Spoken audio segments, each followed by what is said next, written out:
नमस्कार दोस्तों, मैं हूं लोकेंद्र सिंह और क्राइम तक में आपका बहुत बहुत स्वागत है। और आज मेरे साथ कैमरे पर हैं सुरभि। आज बात करेंगे, हमारे बहुत सारे जो व्यूअर्स हैं क्राइम तक के, उन लोगों ने हम लोगों को मेल्स किए और मेल्स में उन्होंने ये बताया कि किस तरीके से जो इंस्टा लोन के ऐप्स जो हैं वो कई लोगों के लिए बड़ी मुसीबत बन गए हैं और यहाँ तक कि बहुत सारे लोगों की इन ऐप्स की वजह से जान भी चली गई है। पहले तो मैं उन लोगों का जिक्र कर दूं जिन लोगों ने हमें मेल किए हैं। हालांकि फहरिस्त लंबी है, लेकिन कई सारे जो मेल थे वो अ, एक तरीके से डिलीट हो गए। तो कुछ जो नाम हैं वो मैं आपको पहले बताऊंगा। ये सौरभ अग्रवाल हैं, शायद लखनऊ से हैं। इन्होंने बड़ा चिंता जाहिर करी थी कि इस तरीके से ये जो इंस्टा लोन ऐप्स के रिकवरी एजेंट्स होते हैं ये बहुत ज़्यादा हैरेस करते हैं लोगों को और नौबत जो है वो मरने तक, सुसाइड तक पहुंच जाती है। एक जय पंड्या हैं, ये शायद अहमदाबाद या गुजरात से इन्होंने लिखा है। प्रशांत सिंह है और रवि कृष्ण। इन लोगों ने हम लोगों को मेल किया और इन लोगों ने बताया कि किस तरीके से ये जो ऐप्स हैं, क्योंकि इनमें से कई लोग जो हैं वो पर्सनली इस तरीके के, या उनके जानने वाले जो लोग हैं वो पर्सनली इस तरीके के लोन्स ऐप जो हैं उनका शिकार बने और इसकी वजह से उनको काफ़ी परेशानी उठानी पड़ी थी। तो आज इन्हीं इंस्टा लोन ऐप्स की बात करते हैं। और हाल में ही अभी कुछ दिन पहले ही एक खबर आई थी, इंडियन एक्सप्रेस में मैंने खबर पढ़ी थी और उसमें यह था कि तेलंगाना में अ, तीन या चार लोगों ने बमुश्किल 10 से 15 दिन के बीच में इंस्टा लोन ऐप्स की वजह से सुसाइड कर लिया था।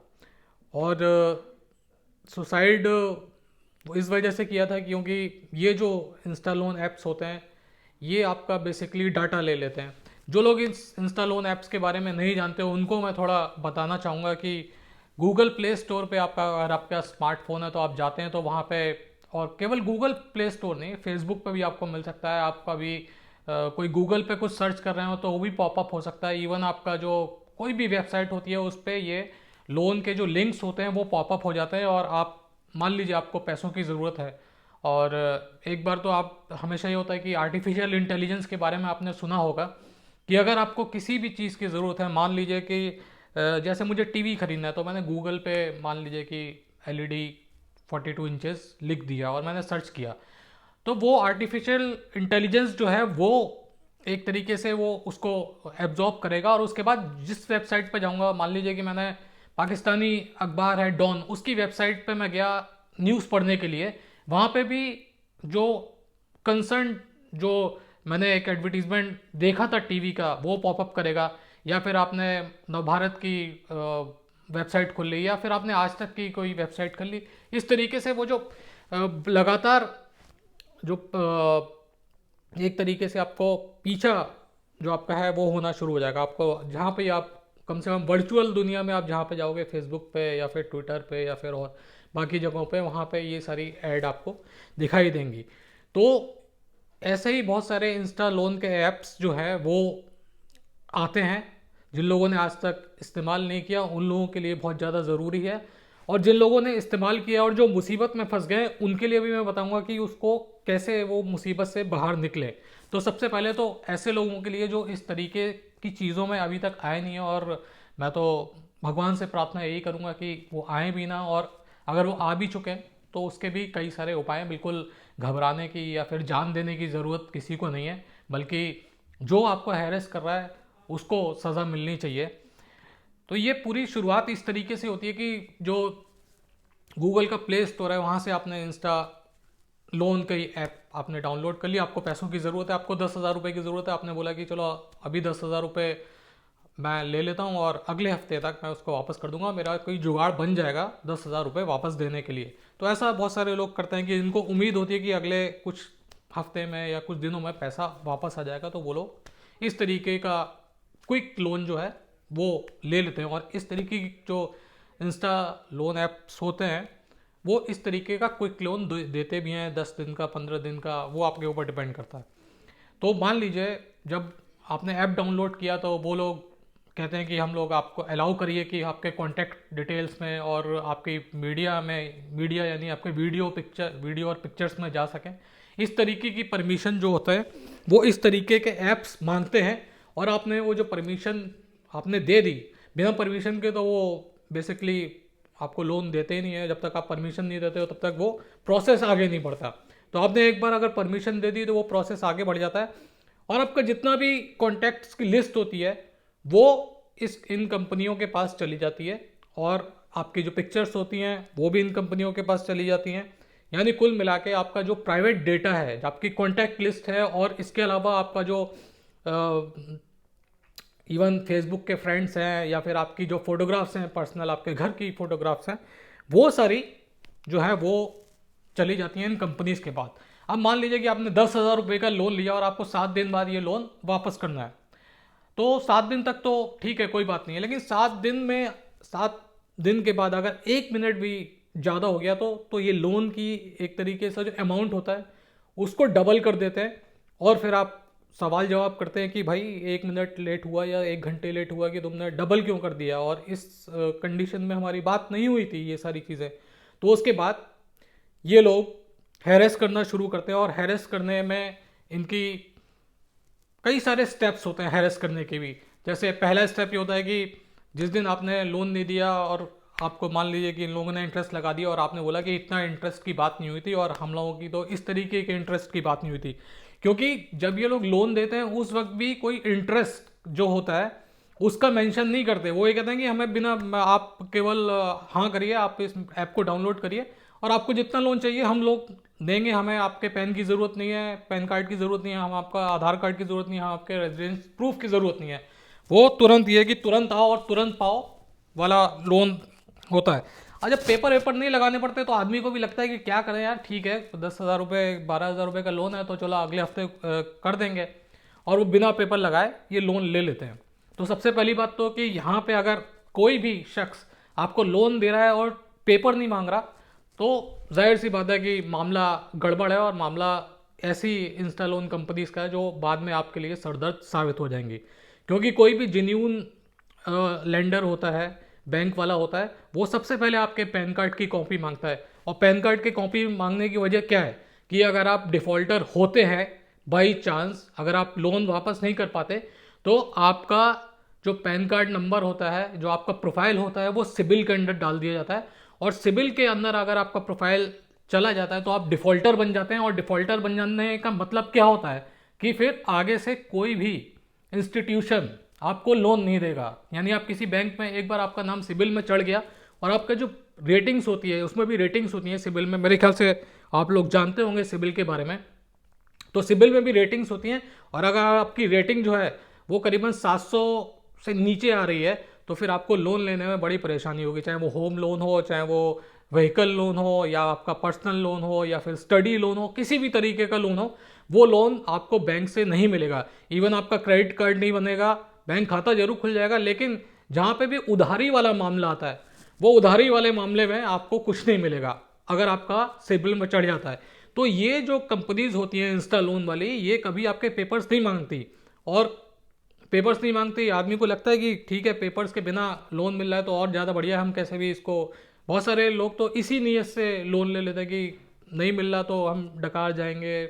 और ऐसा होता है, बहुत सारे लोग करते हैं। ऐसा नहीं है कि बड़े चरित्रवान लोग हैं अपने देश के, बहुत ही कहा जाना चाहिए कि शातिर टाइप के लोग हैं जो इस तरीके के उसमें चले जाते हैं, और उनको लगता है कि हम डकार भी जाएंगे। और बहुत सारे जिन्यून भी होते हैं जो बेचारे सुसाइड कर लिए हैं अभी तक इतने सारे लोग, तो वो जेन्युइन ही लोग थे कि उनको इतना हैरेस किया गया। तो नेक्स्ट स्टेप ये होती है कि वो आपके 10 कॉन्टैक्ट निकालेंगे जो आपके फ़ोन से इन लोगों ने कॉपी कर लिए, और उन लोगों को वो भेजेंगे मैसेज, और मैसेज में लिखेंगे कि ये बड़ा चोर आदमी है और आपका रिश्तेदार लगता है बड़ा चोर है और इसने पैसे मार लिए हम लोगों के। ये स्टेप हो गया। उसके बाद फिर वो कॉन्टैक्ट लिस्ट बढ़ाते जाएंगे। अगर आपके में 100 कॉन्टैक्ट है आपके फ़ोन में, या फिर 1000 कॉन्टैक्ट है, तो उन सब पे ये मैसेज जाने शुरू हो जाएंगे। एक केस में तो ये हुआ था कि यहाँ पे जो इंस्टा लोन की एप्स थी उससे जो फोटोग्राफ्स थे, मीडिया गैलरी जो थी, उसको इन लोगों ने उस बंदे का जो फोटोग्राफ्स था वो सारे उन लोगों ने ले लिए, यानी एक्सेस कर लिया। और एक्सेस करने के बाद एक फ़ोटोग्राफ ऐसा था जिसमें उसकी पत्नी की भी फ़ोटो थी। तो इन लोगों ने क्या किया, उस फोटो को मॉर्फ किया, और मॉर्फ करने के बाद वो जो बंदा था जिसने लोन लिया था, जो लोन चुका नहीं पा रहा था, उसको भले ही इन लोगों ने बहुत गालियाँ दी लेकिन तब भी वो बेचारा टिका हुआ था कि गालियां खा के भी टिका टिका हुआ था, और रिश्तेदारों के पास भी फ़ोन जा रहे थे, मैसेज जा रहे थे, तब भी वो टिका हुआ था। लेकिन यहाँ पर ये जो कंपनियां रेगुलेटेड तो होती नहीं है कि आरबीआई की गाइडलाइंस के हिसाब से चल रही हों, या फिर आरबीआई का जो एनबीएफसीज होती हैं, नॉन बैंकिंग फाइनेंशियल कंपनीज, उनके अंडर में भी नहीं होती, तो रेगुलेट तो हो ही नहीं सकती।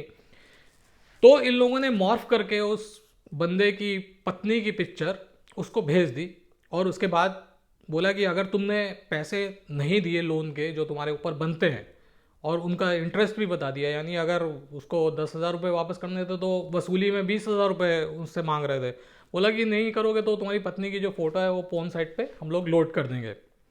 अब मरता क्या ना करता, उसने पैसे वैसे कहीं से इस्तेमाल मतलब कि जुगाड़ किए, और जुगाड़ करने के बाद वो पैसे जो थे वो दिए उसको।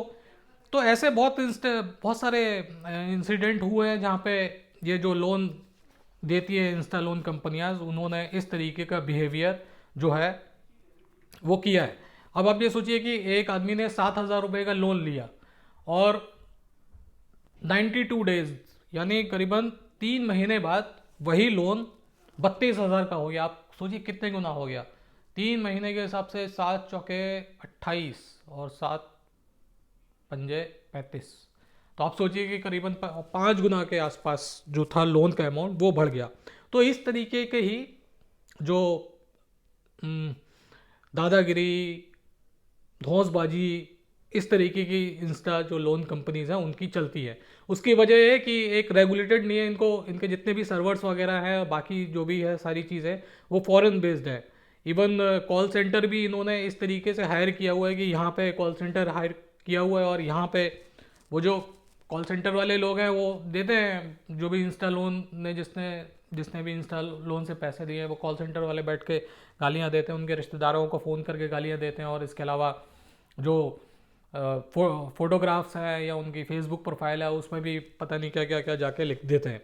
लेकिन जो बंदा खेल करवा रहा है पूरा बैठ के, वो तो किसी फॉरेन कंट्री में बैठा हुआ है, तो उसको पकड़ना बड़ा मुश्किल हो जाता है। अगर पुलिस ने छापेमारी भी करी तो कॉल सेंटर में जो लोग बैठे हैं उनको पकड़ लेगी, लेकिन they are not a real culprits. वो तो केवल पॉन्स की तरीके से हैं कि उनको पैसा मिलता है और वो लोग इस तरीके से काम कर रहे हैं। तो ये बड़ा सरदर्द बन गया है, और ये मामला केवल सुप्रीम कोर्ट में नहीं बल्कि तेलंगाना जो हाई कोर्ट है वहाँ पे भी मामला पहुंचा हुआ है। सुप्रीम कोर्ट इसकी सुनवाई कर रहा है, लेकिन सुप्रीम कोर्ट कह रहा है कि हमें टाइम चाहिए। दूसरी बात यह है कि इस मामले में जो सबसे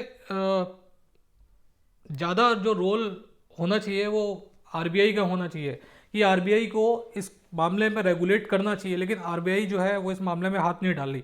आपको मालूम होगा, आपको याद होगा चिट फंड जो होता था पहले, बहुत चिट फंड घोटाले होते थे, रोज मालूम चला कि चिट फंड घोटाला हो गया, एक बंदे ने पैसे इकट्ठा किए और पैसा लेके भाग गया। लेकिन तब भी आरबीआई ने तब तक उसको रेगुलेट नहीं किया था चिट फंड को। लेकिन जब शारदा घोटाला हुआ, और वो मास लेवल का शारदा घोटाला जो था चिट फंड का वो हुआ, तो उसके बाद आरबीआई ने चिट फंड की जितनी भी कंपनीज थे उनको रेगुलेट करना शुरू किया। और आप सोचिए कि उसके बाद मुझे याद नहीं पड़ता कोई ऐसा बड़ा घोटाला हुआ चिट फंड का जहाँ पे करोड़ों रुपए जो कोई कंपनी वो लेके भाग गई हो।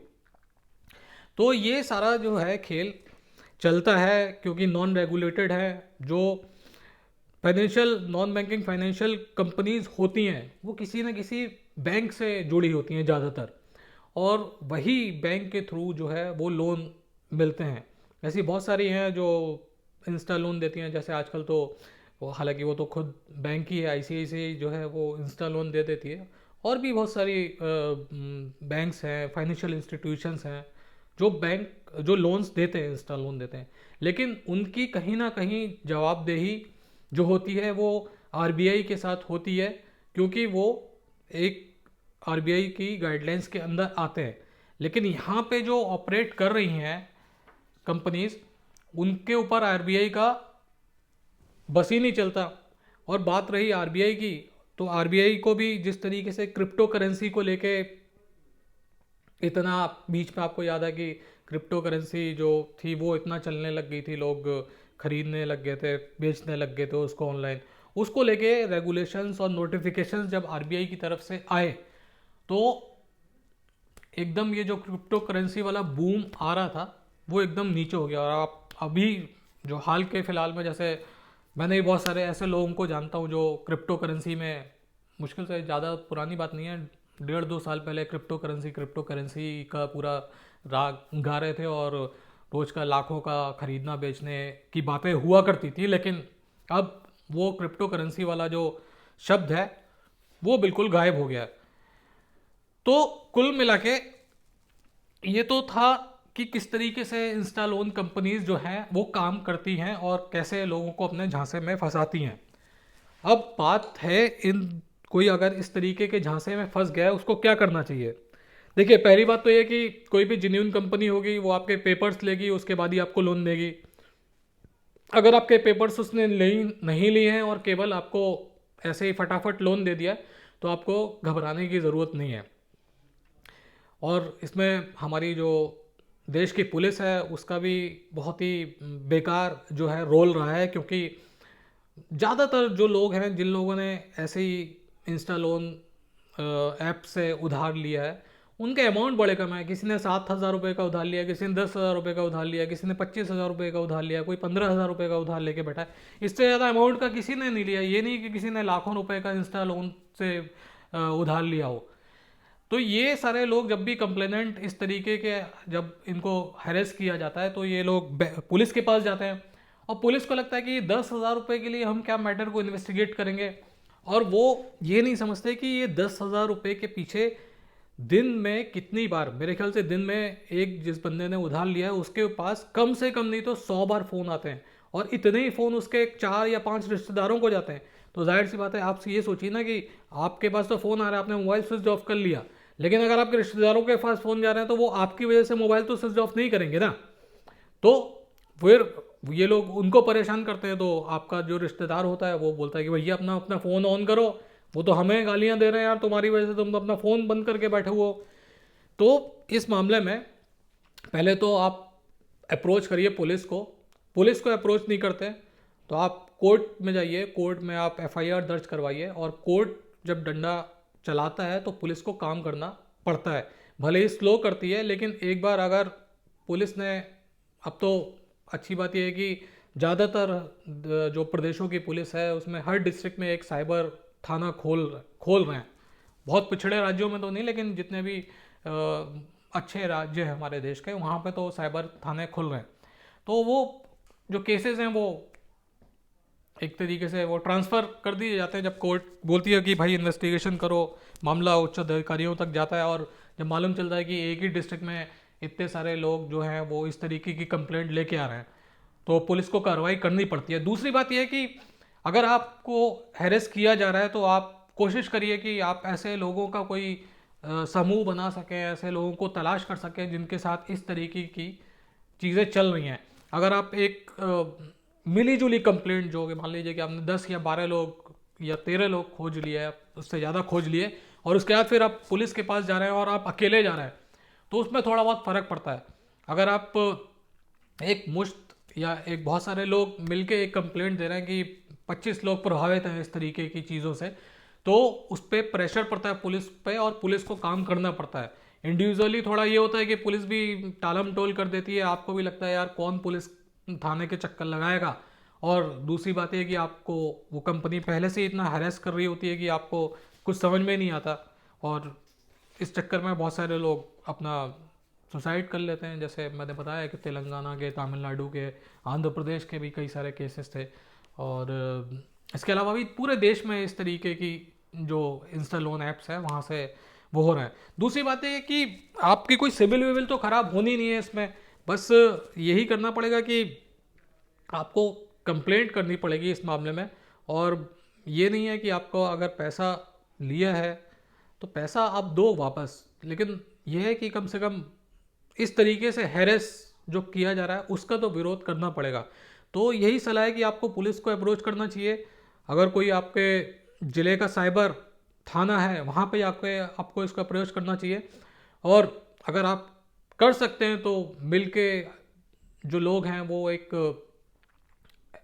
तरीके से एक एप्लीकेशन भी कोर्ट पे मूव कर सकते हैं कि इस तरीके से इतने लोग जो है वो इंस्टा ऐप्स की वजह से परेशान है। क्योंकि गवर्नमेंट के भरोसे अगर आप रहे तो बड़ा मुश्किल है, क्योंकि आरबीआई भी अभी तक उस तरीके से नोटिफिकेशन लेके नहीं आई।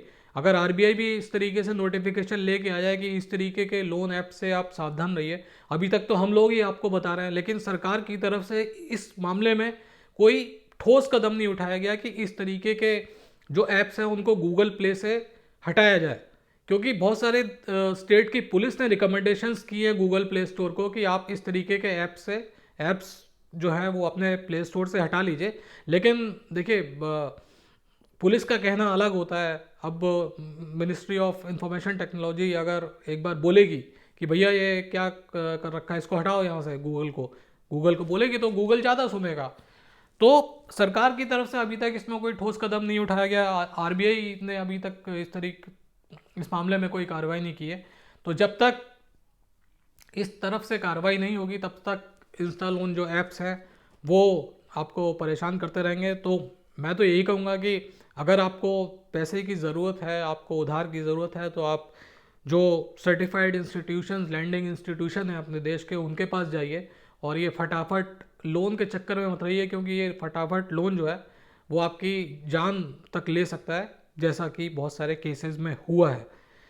तो ये बहुत सारे लोग इसके बारे में लिख रहे थे, मैंने थोड़ा बहुत समझाने की कोशिश की है, शायद आपको समझ में आया हो। फिर से एक बार मैं आपको बताऊं कि जो भी फटाफट लोन दे रहा है बिना कागज़ पत्र के, पैन नंबर के बिना, आधार के बाद, सबसे मेन तो पैन होता है। अगर आपके पास पैन नहीं है तो कोई भी लैंड मतलब बैंक आपको लोन नहीं देती। तो कोई भी बिना कागज़ के अगर आपको लोन दे रहा है तो थोड़ा संभल जाइए, क्योंकि थोड़ा क्या पूरा समझ जाइए, क्योंकि फिर आपको आने वाले टाइम में बड़ी मुसीबत झेलनी पड़ सकती है अगर आप टाइम पे लोन वापस नहीं कर पाए। और इसमें हाँ ये भी है कि अगर आपने 7,000 रुपये का लोन लिया और 7 दिन में आपने वापस कर दिया, उसमें भी ये लोग कुछ चार्जेस निकाल के लगा देंगे कि ये 7,000 रुपये तो आपने वापस कर दिए, लेकिन प्रोसेसिंग फीस जो थी वो हम लोगों ने 1,000 रुपये की लगा रखी थी, अब 8,000 रुपये देने पड़ेंगे, उसमें फिर कुछ और जीएसटी लगा देंगे, ये लगा देंगे।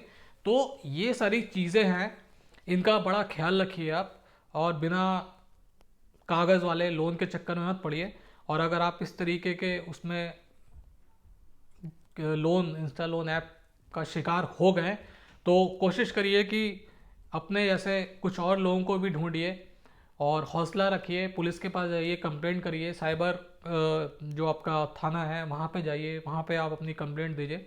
और अगर आप ऐसे लोगों को इकट्ठा करके एक बार आप लेके जाएंगे तो वो ज़्यादा बढ़िया रहेगा। और ऐसे बहुत सारे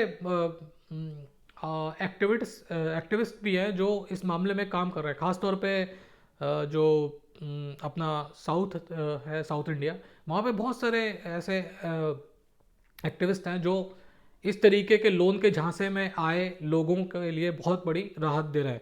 तो आप गूगल करके ऐसे लोगों का उन लोगों ने बाकायदा हेल्पलाइन नंबर भी दे रखे हैं अपने। तो अगर आप को भी इस तरीके के किसी वारदात के शिकार हो गए, वारदात ही है एक तरीके की, तो आप ऐसी हेल्पलाइन का नंबर खोजिए जहाँ से आपको मदद मिल सके। और वहाँ पे केवल ये नहीं है कि आपको लीगली असिस्ट करेंगे, बल्कि बहुत सारी जो ऐसी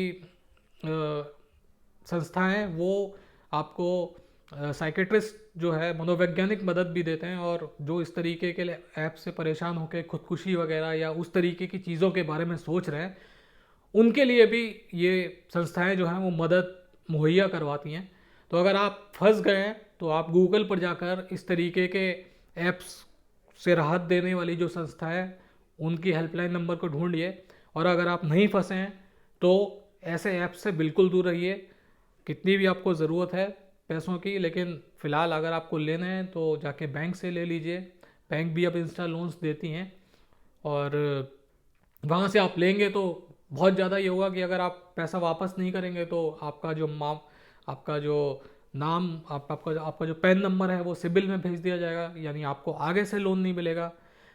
लेकिन आपके खिलाफ कोई कानूनी कार्रवाई जो है वो नहीं हो सकती। अगर आपने बहुत बड़ा घोटाला कर दिया वो बात अलग है कि आप फिर तो मतलब कि नीरव मोदी टाइप का कर दिया हो, फिर तो नहीं कहा जाता। लेकिन जो छोटे मोटे लोन, जिस तरीके के लोन की हम बात कर रहे हैं, वो अगर आपने लिया है तो ऐसे में कोई आपके खिलाफ कानूनी कार्रवाई नहीं हो सकती।